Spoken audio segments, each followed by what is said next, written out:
Amir, kau kawasan Sungai Tua tu, kalau kau setia kepada parti, ikutlah arwah Anwar Ibrahim. Kalau Anwar Ibrahim suruh kau kosongkan, meh. Jangan kau melawan Tokeh pula. Amiruddin, Menteri Besar Selangor sekarang ini, bila orang tanya dia, dia confident lah, cakap tak ada lah, ini tak mungkin lah. Sebab kena buat PRK lah, jalan jauh lah. Amir, kau mana tahu? Kau tak tahu apa benda dia orang bincang belakang ni. Rafizi pun kena main dengan dia orang ni. Rafizi pun kena game dengan dia orang ni. So kau boleh lah cakap, kata tak ada sekali, kau kena juga. Berapa orang dah kena? Kau ni baru, kau budak muda tau, Amir.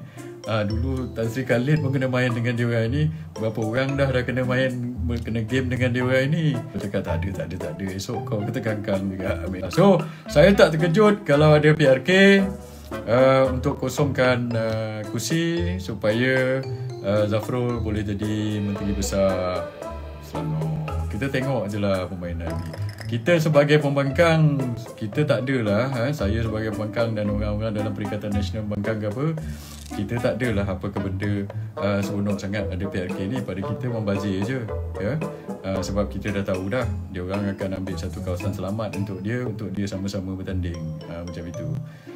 Itu yang kita nampak lah. Takkanlah dia nak bagi kawasan yang 50-50 kita boleh menang. Tak ada, dia akan bagi kawasan yang tu mana yang adalah, tak tahulah mana.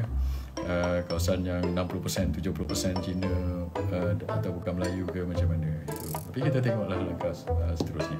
Ada tapi, kalau Amiruddin kosongkan kursi Sungai Tua di Gombak itu, buat PRK dekat situ, maka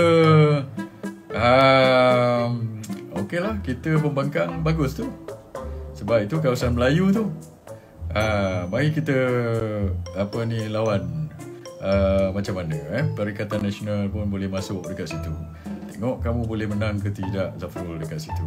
So Zafrul, kalau kamu nak test kamu punya populariti dengan rakyat, bertanding di Sungai Tua. Tadi ada orang cadangkan langkah Sungai Tua. Ni banyak komen langkah Sungai Tua.